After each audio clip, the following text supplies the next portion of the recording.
All right, hi everybody. My name is Brittany Jones, and I've been in the fitness industry for about 11 years now, which is crazy to say. I've been a personal trainer and a group fitness instructor that entire time, and then over the course of the last 6 years or so, I've gotten a little bit deeper into like just the coaching side of things. So nutrition coaching, wellness coaching, obviously fitness coaching and things like that as well. I actually just got a new job at the beginning of this year where I'm doing more just direct health coaching over the phone. So a little less of the face-to-face personal training side of things, and a little bit more of just the health coaching. So with that being said, I wanted to talk a little bit about like what my health coaching, I guess like philosophy you could say is. And essentially I think that for the most part, like education is out there, right? Like you can Google just about anything. You can find a blog about just about anything. Not that they're always reliable, but with that being said, we generally know most of the what to do because we hear about it from our friends, our family, the media, doctors, whatever. We hear and we know what to do. And for the most part, and typically if there's not any other like, medical conditions and things like that, it is just that simple as the what to do. Eat more vegetables, drink more water, move your body, sleep well, manage your stress, blah, blah, blah, right? Typically it is generally that simple. So what I do and like where I come in, and this is where I typically explain to people that like what a health coach does and a good trainer can do for you is help you figure out the why. And not only the why, but really the how. So we look at, okay, if you know you should eat more vegetables, but you're just not doing it, let's figure out how to eat more vegetables and get those into your day. Okay, so I think that's where it's missing a lot of the times for people is how to apply these general principles into our life. And so that's what we're going to talk about today. The last time I presented to this group, which may be the same group, maybe a different group, but the last time I was presenting on food freedom and dropping food guilt. Okay, so if you were at that presentation, you can just take a moment to just like reflect on the things that you learned or gained from that presentation. And if you weren't there, basically what we talked about was, again, just like dropping food guilt. We label foods, good foods and bad foods, and that's not always like a healthy relationship with the food that we eat. So again, thinking about how to apply these things into our life and not just, oh, eating well is good for you. We know that, okay? Now, before I dive in here, I do want to mention that I have a 1-year-old. So I am doing this presentation from the somewhat silence of my garage. So if you hear like random birds and things like that, I apologize. So anyways, as we get started then today, the very first thing that we're going to talk about is that we are applying and talking about the tools to use for nutrition instead of, well, there's still education involved, right? But like instead of education is power, tools are power. And that's what we're going to really be diving into today. So to preface that, I want to kind of talk a little bit about some general education. So I want to talk about the difference between emotional eating and binge eating to get started. Now, this presentation is in a very unique point in time. We are in the middle of a pandemic. So a lot of the people that I've been talking to right now, my participants and clients and things like that, are dealing with a lot of emotional eating. And they think of it as a really bad thing. They're like, oh my gosh, I've been emotionally eating so much during this pandemic. And yeah, probably. Like, so have I. I think we've all kind of been emotionally eating during this pandemic, right? Because we're looking for comfort. And that's a big difference between there's a big difference between that emotional eating for comfort and binge eating, which I'll get into in a second. But again, we kind of need to give ourselves some grace in the fact that we are going through something. We're going through a lot of changes and a lot of like discomfort in the world right now. So we have to kind of learn how to sit within that discomfort. And a lot of times, some of our coping mechanisms is eating. Okay, and that's not always a bad thing, and I'm going to explain to you why. So emotional eating, right, which a lot of people refer to what they're doing right now, going to comfort foods, as emotional eating. Emotional eating is intuitive, right? You're present for it. Typically, you've put some thought into it. Generally, we are in control of our emotional eating. So you may not think about it. You might be like, oh, I'm just like mindlessly and emotionally eating. But generally you're in control of that, right? Like you put thought into it. You had to purchase the cake and then eat the cake. Or if you're not a cake person, that was just like a generalization. Maybe you are a baked potato kind of person. Like that's your comfort food. So you've been having it with every meal and you're like, oh, just been like emotionally eating all these baked potatoes. Okay. That's fine, all right? You were present for it. Generally, you are in control of that. And we emotionally eat all the time. Like you had a rough day at work, you're gonna come home, you're gonna look for comfort in something, and a lot of times you're going to attach that to food. Now, so that's emotional eating. We're there for it, we're present, and it's an intuitive moment. Binge eating, you are not present for that. It's almost like you black out, right? Like, and then you come to and you've just eaten an entire thing of Oreos or something like that. It's not intuitive. You're not eating like for satisfaction. You're just blindly eating and shoving food into your mouth to the point typically of like feeling sick. I've talked to participants who binge eat to the point of throwing up. Like they'll get physically sick from that. So those are two very different things. So I think it's important, especially during this time. I probably would have done a completely different presentation if we weren't in the middle of a pandemic. But I think it's important to separate the difference between emotionally eating and binge eating, especially for the purposes of the fact that we are living during a pandemic right now. So with that being said, think about what you do. Are you just emotionally eating, or are you truly binge eating? Because we can find comfort in emotional eating, and binge eating might lead to some different situations, okay? Now, with that being said, we have very emotional connections to foods that we eat. So like in my last presentation where I was talking about like food guilt and like labeling foods good and bad and that sort of thing, I talked a little bit about emotional connections to food, where we did an activity where I said, think about cake. Think about the emotions that you have when you think about cake. It's probably joy, right? Like, oh, a birthday party or some sort of a celebration or a retirement or whatever it is. There's probably a positive relationship with cake before you eat it. Then you eat it, and maybe you don't, but a lot of times, and especially women have a little bit of a different emotional connection with food for the most part. That's a difference that I've noticed over the years. But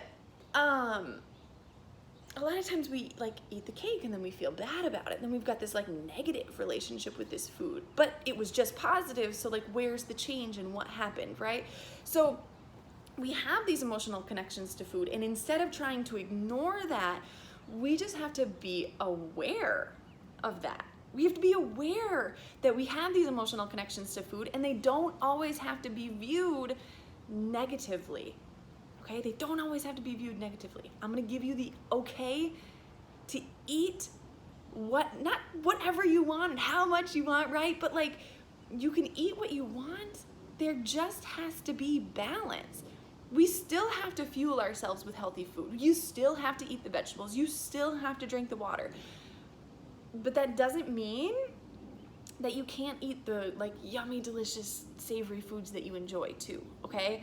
On my Instagram yesterday, I shared that I was eating ice cream on the couch at 4 p.m. because I wanted to. That was just that kind of a day for me.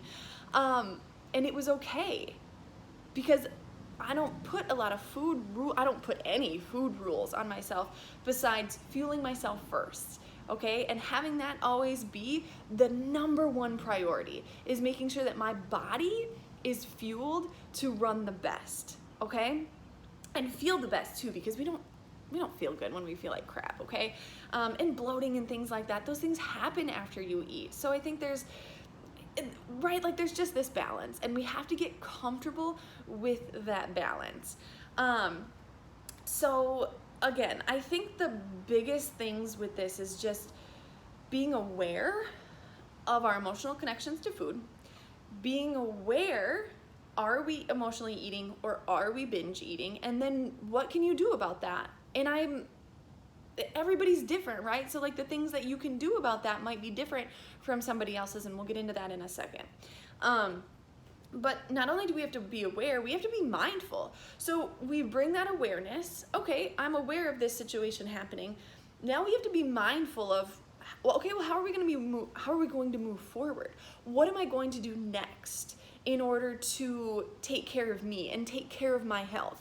Okay, and since food is since there is this big emotional tie to that, we have to be very aware that our emotions are a big part of our health, okay? And if food can serve this sort of comfort and emotional tie for us at a time, isn't that serving our health in a way? Right? Maybe it's not serving our nutritional health at the time, but it's serving our emotional health at a time.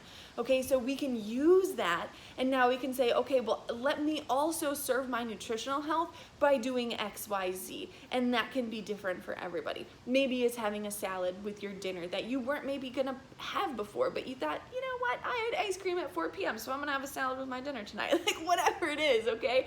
It's different for everybody. Now, and I'm sorry, I'm on a stability ball, so I'm like rolling all over the place. But, okay, so the next thing I'm gonna go into a little bit here is some tips for emotional eating. Okay, so I am a nutrition coach. I'm not a counselor, I'm not a therapist, so I'm not going to go into tips for binge eating because it is completely and 100% out of my scope of practice. Okay, so if you are dealing with those sorts of things, I would encourage you to seek help in that direction, okay? But as a nutrition coach and a wellness coach and a health coach, I can help you with some tips for the emotional eating side of things, okay? So there are some tools that you can use if you feel like your emotional eating is affecting your health to the point of like a negative side of things, right? Like maybe you're gaining weight, and weight loss is something that you need to do for your health, okay? Maybe it's gonna help lower your blood pressure or whatever. Also your blood sugar, right? Like diabetes is a hugely prevalent disease in this country and in the world. And we need to be very mindful of that, okay? We need to be mindful of the fact that if diabetes is something that you are dealing with or really trying to actively prevent right now, well, then we need to be aware of our blood sugar, right? We need to be aware of the things that we're bringing into our body. So that's kind of a whole nother avenue that we could go down. But again, if you feel like emotional eating is starting to affect your health, probably let's take some steps. And even if it's not affecting your health, you can still use these tools, right? So I have a simple and kind of a complex, so 2 tools that you can use as far as approaching this. So the simple one, we're gonna start simple and then we'll dive into the complex one. The simple one that you can do is just add value. Add value to what you are doing. A lot of times I talk to people and they're like, what should I eat? Just write me a meal plan. And first of all, meal plans, unless it is coming from a registered dietitian, okay, meal plans are not legal for personal trainers, wellness coaches, health coaches, or nutrition coaches to be writing and presenting to someone. So if you see online, and this is just kind of like a sidebar, right? But like if you see online someone selling or sharing a meal plan, please don't do it. Not that it's like probably a bad meal plan or something terrible, but it's not legal. We're not legally able to do those things, okay? So I can help you figure out some breakfast ideas or some snack ideas or lunch, whatever, right? But designing and writing a meal plan saying eat this, this, this, this, and this, that is not legal, okay? So again, I get asked that all of the time, but I think the biggest thing that we can do is, you guys, take the things that you enjoy. So I love oatmeal in the morning. I don't care if it's 90 degrees outside, I'm having a hot bowl of oatmeal in the morning. I don't know, it's just like what I do. So how can I add value to that oatmeal? Oatmeal is already a great meal, but what I do to add some value to that for myself is I add some collagen protein powder to that, right? Like a simple, easy way to have this like carb-rich and delicious meal in the morning, and I added protein to it so that there's some balance to it, right? And it's more of a balanced meal. I also throw peanut butter in there because I freaking love peanut butter. And then it's also adding some fats in there, right? So there's carbs, proteins, and fats, a really nice little balance. Tastes delicious for me. Top it off with cinnamon and coconut sugar. Oh, best way to start my day. But anyways, that's how I add value to my breakfast, right? So it's just like a really simple idea. A lot of times I think people think too deeply about this, and we'll do an activity in a second, but it's just that simple. How can you add value to something that you are already doing or were going to do? Okay, so I'm really, really big on creating your own plan for your meals. Okay, so maybe on Sundays or the beginning of the week, or I don't know, whatever, however you plan your life, like sitting down or going for a walk and like thinking about the things that you want to eat that week. So if you're like, gosh, I really want to have like tacos this week, great. And I want to have spaghetti and I want to have a pizza night, awesome. Okay, now you have a plan. You've got a plan for the meals that you're going to have during the week or whatever it is. Now think about the ways that you can add value to those things before you go grocery shopping, right? Because that'll make your life a heck of a lot easier. But thinking about those things can help you then add the nourishment that our body needs and add the nourishment that you may not have thought about if you were just like whipping a meal together, right? So if you're like, okay, what did I say first? Tacos. Okay, so if you're like, I'm gonna have tacos this week, great. How can you add value to that? If typically you're just like the tortilla shell, throw the meat on there, throw some cheese on there, iceberg lettuce, and that's your taco. Okay, that's fine. But how can you, again, add value? You're gonna be driven crazy by how many times I say that, but how can we add value? So maybe you have a corn tortilla because there's not as much sodium. Maybe the flour upsets your stomach. I don't know. Corn tortilla is a little bit healthier option, unless it's not for you because everyone is different. But that's how you could add value, okay? The other thing that you could do is maybe you add beans to it. Okay, so you're gonna get a little bit of that extra fiber from the beans, a little bit of the different nourishment from the beans. Other thing that you can do if you're like, oh, I love iceberg lettuce. Okay, that's totally fine. There's not a lot of nutritional value to iceberg lettuce, which most people know that, right? You know that. So what can we do to add value to that? How can we take that information and flip it into this like nourishing and like tool way, right?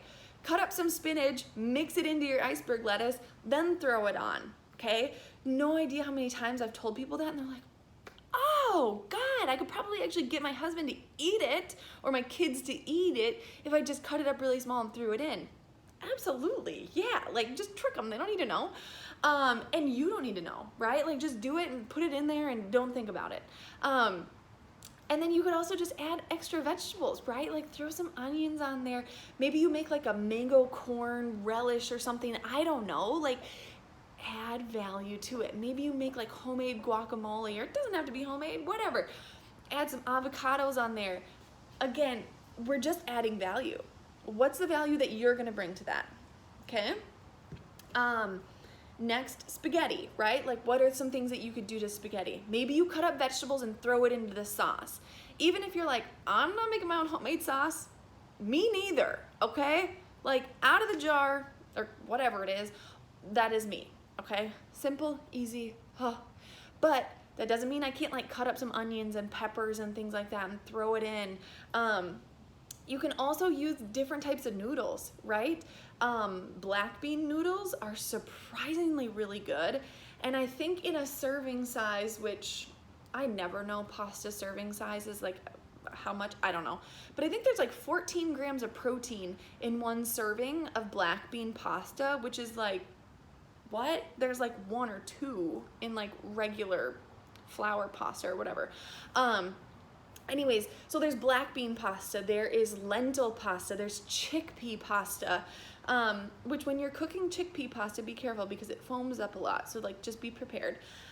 Anyways, those are ways that you can add value there. Maybe you have a side salad on the side. Maybe you don't, doesn't matter, right? Like you're adding value somehow, somewhere.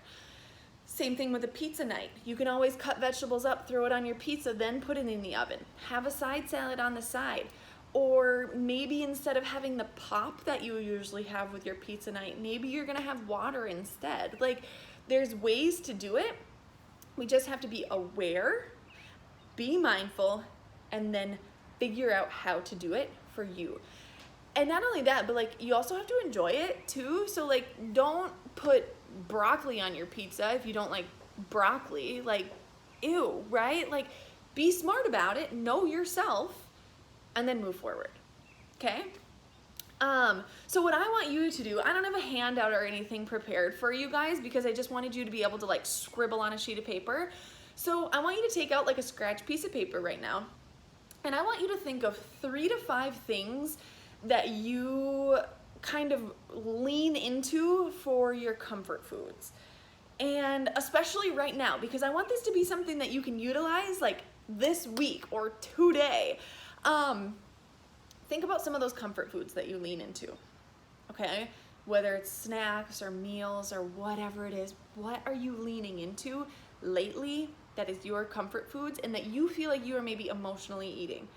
And if you're like, girl, I don't emotionally eat, I'm like so good about everything. Awesome, awesome, awesome.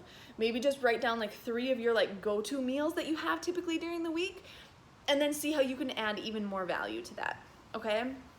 So as you guys are doing that and thinking, you can either completely tune me out, or if you're like, I like need help, I definitely need ideas here, I'm gonna tell you a couple of the ways that I personally do this add value with the comfort foods that I'm leaning into right now, okay? So the very first one, my comfort foods as far as like sweets go, is cookies and brownies. Now if you're like, how in the heck do you add value to cookies and brownies? There's one of 2 options. Number 1, you can look for like a healthy recipe online. So I really, really like chocolate chip cookies. And I'm talking like the really bad for you chocolate chip cookies. So but I also like oatmeal chocolate chip cookies. So what I've been trying to do is if I'm actually gonna make them myself, which is a rarity, I will say, but if I am gonna make them myself and I'm gonna try to add value to them, I will make my own oatmeal cookies and try to use like different substitutes, right? That still taste good, but are like substitutes. So maybe I'm gonna use coconut sugar instead of regular refined sugar. Or there's recipes too that you can use like applesauce instead of sugar, which sometimes can be great. And I've also had a recipe for brownies that were made out of black beans and avocados, which sounds horrific. If someone hadn't made them and I tried them first, I would literally have never in a million years made them. And I don't even know like where the recipe came from. I just have it like scribbled on a sheet of paper somewhere in my house. But so good, right? Like those are options. Option number 2 for adding value to cookies and brownies, don't. Just enjoy them and then like eat something good before or later or whatever. Like, just enjoy it. Now the next thing that I've been leaning into for comfort food lately is cereal. Cereal has just always been a comfort food for me. It's super good. I am also, which maybe you've already done it, but maybe it's coming later. I'll be leading a yoga presentation for you guys as well, and you will definitely notice when I am standing upright. I'm 4 months pregnant right now, and so comfort foods are just like, oh, so good. So cereal. Some ways that I've been adding value to that is instead of using, well, I don't drink dairy milk, but instead of having like almond milk, which is very low in calories, low in nourishment, high in sugar, I've been having pea milk, which is the milk substitute that I've been having for years, but there's protein in it. It's the protein equivalent to dairy milk, right? So like 1 gram of protein per ounce of the liquid. So having at least some sort of protein there. Then another thing that I've been leaning into is, you guys don't laugh at me, ramen noodles. Like I'm in college again or something. But ramen noodles is so bad for you, like, and you know that. But some ways that you can add value to it, right? So we've been like cutting up some vegetables and either like cooking vegetables and having it on the side, or throwing it into the ramen noodles and cooking it that way. Maybe even like cutting up like a shrimp or meat or something like that. If you eat meat, you can have that in there. But like making it a full and balanced meal. I also use like almost none of the like little packet because it's so full of sodium, and just like, you know, you can like feel it. Anyways, those are some options there. So hopefully you've come up with 3 to 5 different things that you've been leaning into, and then how you can add value to that. And I'd encourage you to, like, as you go throughout the rest of your day or the weeks or whatever, start thinking about some of those comfort foods and just always have that in the back of your mind. How can I add some value to this? If you're eating out at a restaurant and you're like, how can I add value to this? Vegetables on the side, water instead of pop, like whatever, okay? Little things, add value. Okay, I'm gonna turn the page here. Okay, so now we're gonna get into a little bit more of the complex tool that you can use for emotional eating. And this is if you're getting to the point really where you feel like your emotional eating is like kind of borderlining like mindless. You're like, I don't know, am I just mindless eating, emotionally eating, or is this considered binge eating? Like if you're kind of in that place. However, the principle that we're going to go over right now can be applied to literally anything in your life. So we are going to talk about crucial moments. Crucial moments can be used if you are struggling to exercise. Crucial moments can be used if you are struggling to go to bed on time, if you are having issues in your relationship. Like, you can use it anywhere. But in the sense of nutrition, that's where we're going to be talking about today, obviously. So basically, a crucial moment is a moment in time where we decide what we're going to do or what we are not going to do, right? Like, it's this very distinct moment where this decision is made. So I'm gonna give you some examples because you're probably thinking like, okay, what is she talking about? So for me personally, one of my crucial moments when it comes to deciding what I'm going to do or not do as far as meals or snacks or whatever is walking into the kitchen. So if I don't, and this is if I don't have a plan, if I haven't planned out my week and know what my lunches and dinners and stuff like that are gonna be, which I try for the most part to have a general outline. Sometimes it just doesn't happen, right? So when I walk into the kitchen, and again, I don't have a plan, there's this crucial moment in time. And as I walk into my kitchen, I kind of have to like turn to go into the kitchen, and then my fridge is right here. And if I keep walking, there's my sink in the front, and then just to the left of my sink is my cabinet, okay? So here's the crucial moment. When I walk in and turn that corner, I can either stop right there at my fridge, open it up, and grab like a healthy snack, right? Something fresh. Celery and hummus, broccoli and hummus, combo of the two, fruit, whatever it is, okay? if I keep walking all the way to my pantry, chances are I'm gonna have something processed. Okay, maybe not. Maybe I'll go for like the nuts or whatever. But chances are I'm gonna reach for something unhealthy. Maybe it's a couple of Pringles. Maybe it's those cookies I was talking about earlier.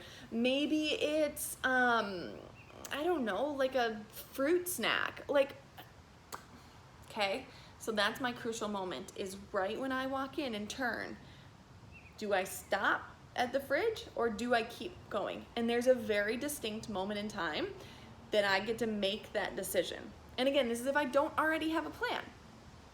So think about what some of those crucial moments are for you, okay?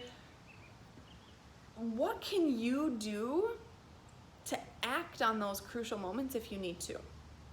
So this is another example. I have a participant that I work with and talk to her every single week. And one of her crucial moments is when she walks down the stairs. So her upstairs is where her kitchen is, and then she has like a cellar where her like fridge and freezer is. I don't know, it's kind of a weird setup, but whatever. So she has just like random stuff in her fridge in her kitchen, and then she has most of her like cooking foods and things like that down in her in the deep freeze, and then like the fridge downstairs. So for her, her crucial moment is like right when she opens the door to go downstairs and she starts down those steps. Right when she opens that door, she already starts and is thinking about what she's gonna grab. She's like, I don't even think about it before I get to that door, I guess. So that's her crucial moment. Now, what can she do to act upon that? So some things that she started to tell herself is as she goes down the stairs, and it's funny because she said that in the very first 2 steps, she always says, add value. And then she starts thinking about the things that she's going to grab as she goes down the stairs, which just made my heart happy that like add value is just like ingrained in her brain. But again, like how can you act on your crucial moments? Think about that, because it's different for every single person. The 2 things that I just shared with you, you might be like, no, those don't apply to me at all, like literally at all. And that's fine, okay? Because what I do, the things that affect me and the things that affect people that I've talked to prior, they have nothing to do with you. So your situation is going to be very, very personal to you. Think about that and then apply it to yourself, okay? Because now you have tools that you can use for moving forward for yourself, okay? Again, we know what to generally do. We need to know how to apply those things. So these are just giving you some tools to think about. So kind of running out of time here, but I did want to finish up. I'm just going to very briefly go over something that I think we should all kind of start thinking about. Just as some places start kind of opening up, people are starting to get a little bit more comfortable being a little bit more social. Maybe we're still social distancing, but we are just being a little bit more social, right? So anyways, we need to think about social factors when it comes to eating. Did you know that you are likely to eat up to 80% more food when you are eating with other people? Holy crap. Like that is a big, big difference. And so we got to start thinking about those things, right? Like, because when we're sitting there with people, like you eat your meal and then you're talking and then you just start eating a little bit more. And then, 10 minutes later, you're like, oh, my food's still sitting there. Let me just grab a little bite. So we need to start thinking about those things. And I'm not sitting here saying like, oh, you shouldn't eat that much. I'm sitting here saying, think about how that applies to you though. Should you eat, is weight loss your goal? Well, then you probably shouldn't eat 80% more than you typically eat, right? Like, got to think about those things. Another thing that we do as humans, which we egg each other on.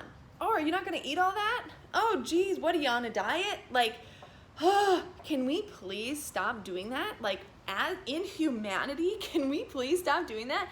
Because I think we all know that for the most part, we are trying a lot, and I'm talking most of the people that I've ever spoken to, most people are trying to lose weight in some capacity, or you are at least trying to lose body fat, right? And that doesn't mean I'm speaking to everyone when I say that, but for the most part, we're all in our own like health journey, and we're all thinking about it in our heads. But for some reason, we have this feeling that we need to like call out other people on that because we did something bad. I ate 80% more of my meal, but this girl over here didn't, so I'm gonna call her out about it. Like, we do not need to be negative towards each other. We should encourage others. So I encourage you, if you hear someone say something like that, and I can't tell you what to say because everybody's different, and you probably know your friends or your family a lot better than I do, right? So like, say something to them that they would respond well and receive well. But I would encourage you, if you catch yourself doing that to someone, stop. Okay, stop doing that. Let someone be healthy. Let someone feel comfortable not eating their entire meal, because weight loss is a big goal to them and they are working on their health. Okay? Ugh, I could talk about that all day. But anyways, biggest thing here is like, think about how being social can affect how and what you eat. Again, being aware and being mindful are the most huge elements of all of this, and it is key. I always like to say this at the end of like presentations and things where I'm talking about nutrition, because it never fails. Someone always asks me, well, what's the secret though? Like, what is the biggest thing, or like, what's the best thing that I can do to lose weight? And you guys, my answer literally 100% always is be consistent. So whatever you're going to do, just be consistent with it, okay? So if you're like, well, I'm gonna try to just eat to 80% full all the time, that's a really good weight loss strategy. Be consistent with it. If you're like, I am going to, I don't know, I'm gonna start eating, making sure that half of my plate is always vegetables, and I'm going to drink half my body weight in water in ounces every single day, be consistent with that, okay? Consistency is key, all right? Thank you so much. And again, if you, maybe you guys have already done it, or maybe it's something that's gonna be coming next. So again, I'm doing the yoga presentation as well, so I hope that you enjoy that. I hope that you enjoy the rest of your day, and I hope that you find some joy in it as well. If you have any questions for me, feel free to reach out. My email is Brittany, Brittany, at projectucoaching.com. Well, that'll be backwards. I was going to write it down and show you. But so anyways, Brittany, Brittany, at projectucoaching.com. You can find me on social media, Instagram and Facebook. I don't do anything else because I don't really know how to. But on social media, you can find me at Brittany Jones Fit. So Brittany Jones Fit, F-I-T. Nice and simple. Feel free to ask me any questions that you have. I love to give out education, and yeah, be well, and hopefully I will see you in person for the next presentation. Bye guys.